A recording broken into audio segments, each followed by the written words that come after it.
a summary of our position on IGAD.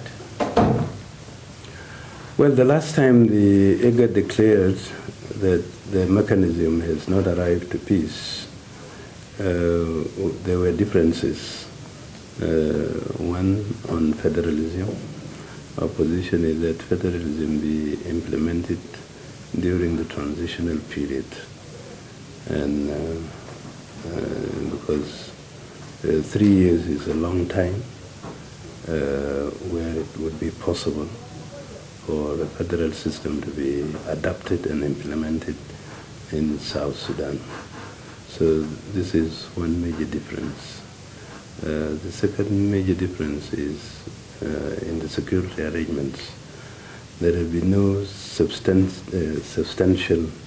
discussion on how we will reunify the armed forces, the security services, and the other security organs such as the police and prisons or correctional services. So this is the second item. The third, there's still differences in reform, particularly in the judicial system. We want the reforms to reflect the system of governance, and particularly federalism, because this is the only room when we can have meaningful reforms in the country. The fourth issue is in compensation and reparation. The government was adamant not to accept compensation of those who lost lives and property, particularly in Juba, Bou, Malakal, Bentil. So there's still disagreement there. The last is in power sharing. The government is refusing the constitution of the elected structures, such as the national legislature, the state assemblies, and also the state governments and the national government. We are saying, since the peace agreement is replacing elections, then we should reconstitute all these institutions so that everybody would be represented in the process.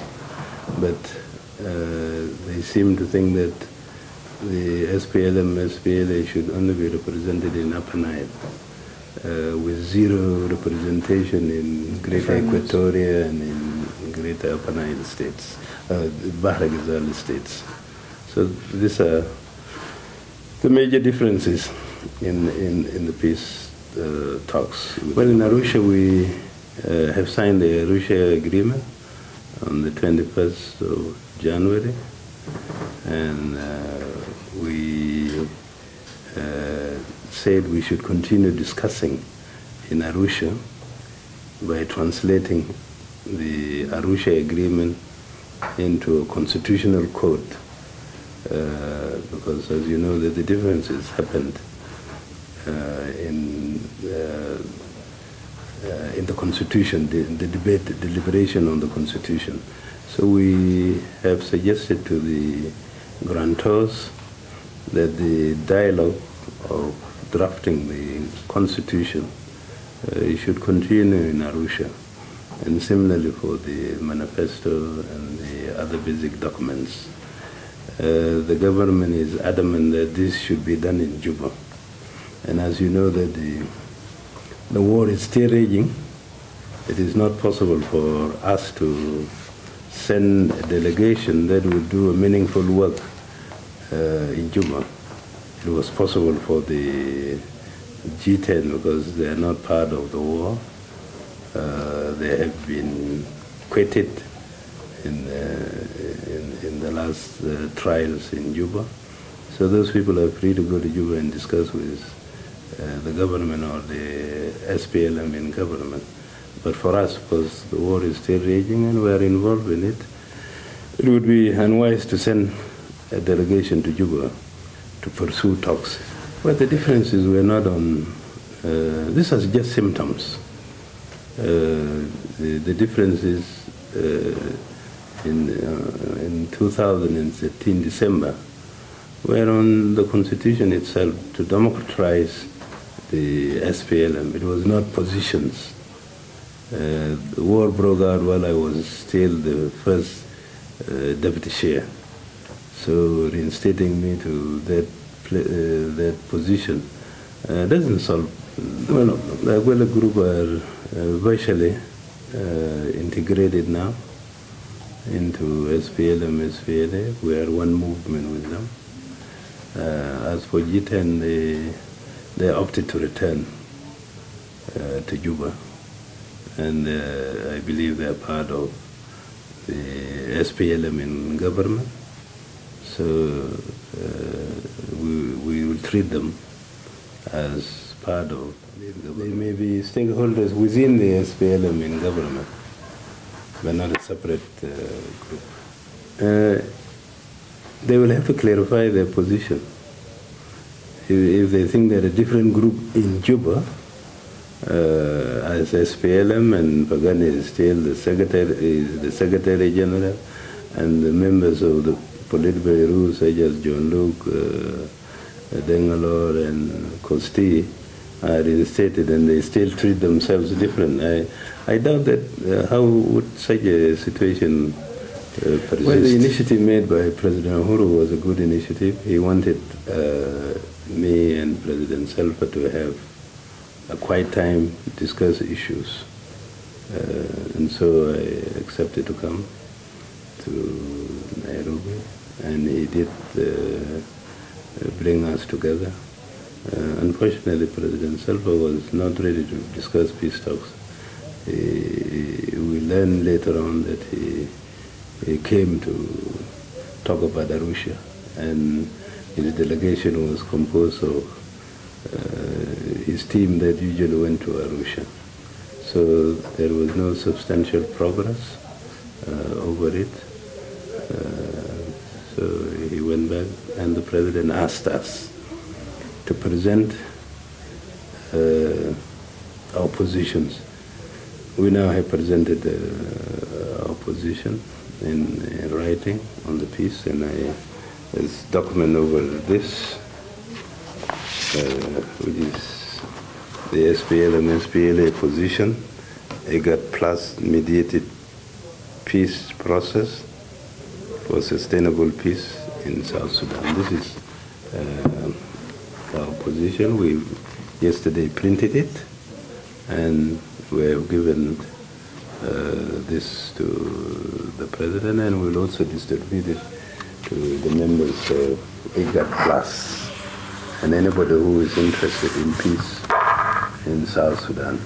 This position clearly states our position on the peace process. You know, we have been competing with time. Since the beginning of the year, they got mediators worked hard to ensure that there would be a peace deal signed. This effort was done in end of January and beginning of February this year. Unfortunately, there was no agreement in sight. Another trial was made last March, and the deadline was the 5th or the 6th. There was no agreement.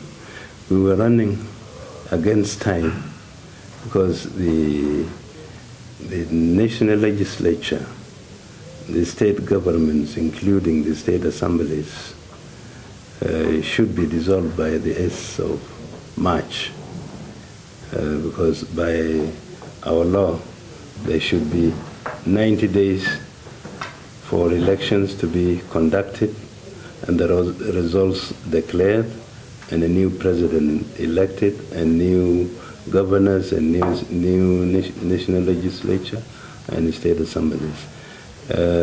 So we were competing against time. that has not become possible. The government, we understood that in April they extended their lifespan. This we did not recognize because it's not in the Constitution, and they also used an assembly which its life has expired by the 8th of March. We should have had a president by the 21st of May, which was the day when Salva Kiir was inaugurated. So that day we should have had a president-elect, and by the 9th, that president would be inaugurated. The regime in Juba has denied people of South Sudan to exercise their right, electing their leaders in elections. So now the date of the 9th is coming. It's only some hours. Yeah. President Kiir will be legitimate. His institutions will also be illegitimate. We will have constitutional crisis. He is trying to force people to accept the unconstitutional amendment they did to the Constitution. We resist that, and in actual fact, we think Salva Kiir should resign, and a caretaker president comes in who would bring about peace. So we already now have constitutional crisis. Well, first of all, losing legitimacy, this is an important departure. The rest of the world used to tell us, this is an elected president, this is an elected president. He becomes illegitimate, although a de facto regime in Juba. And since we are committed to bringing peace, we'll always explore ways and means of bringing about peace to South Sudan under such circumstances. But the fact of the matter is we have constitutional crisis already. We will have no legitimate president, no legitimate institutions in South Sudan, and this is going to be a very serious matter. For people of South Sudan, my message is that they should understand the fact that Salva Kiir is now an illegitimate president. His institutions are illegitimate. They will have constitutional crisis. We believe that Salva Kiir is not even qualified to bring about peace. We have given him chance to discuss peace with us. He has been intransigent to bring about peace. This is the time that people of South Sudan should think otherwise what to be done. The war is now spreading. It is in Bahr al-Ghazal, it is in Equatoria. We hope the people of South Sudan will see this point. In situations where it is possible to make their voices heard, they should make their voices heard, so that the world knows that this man is illegitimate. He has forced himself on people of South Sudan. He has prevented the people of South Sudan from conducting elections.